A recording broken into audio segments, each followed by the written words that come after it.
I remember telling him clearly that I was excited to help connect the Harvard community, but one day someone would connect the whole world. The thing is, it never even occurred to me that that someone might be us. We were just college kids.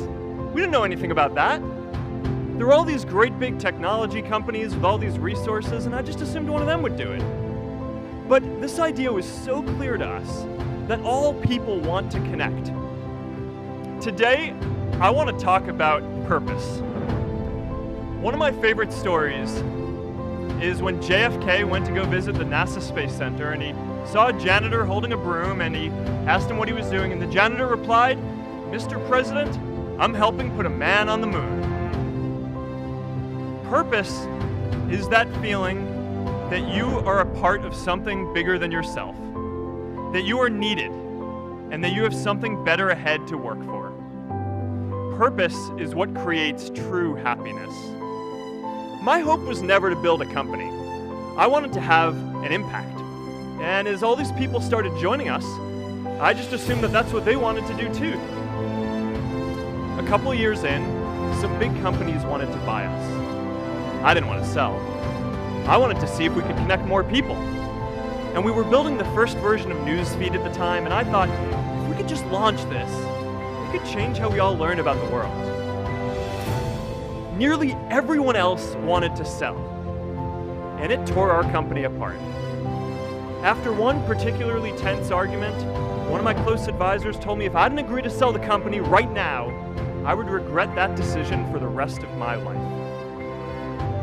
Relationships were so frayed that within a year or so, every single person on our management team was gone. That was my hardest time leading Facebook. I believed in what we were doing, but I felt alone. I wondered if I was just wrong, an imposter, a 22-year-old kid who had no idea how things actually worked.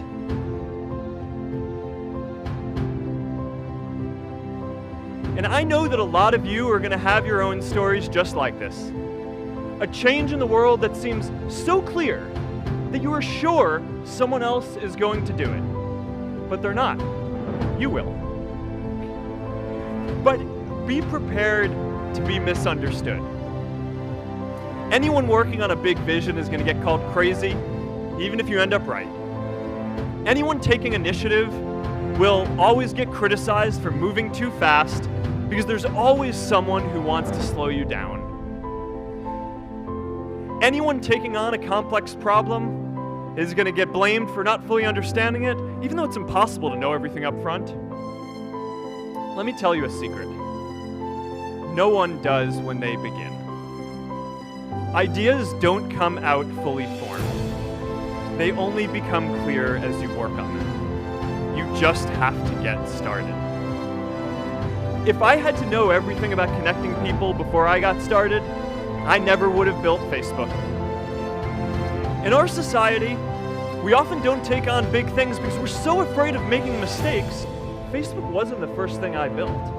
I also built chat systems and games, study tools and music players, and I'm not alone. J.K. Rowling got rejected 12 times before she finally wrote and published Harry Potter. Even Beyoncé had to make hundreds of songs to get Halo. The greatest successes come from having the freedom to fail.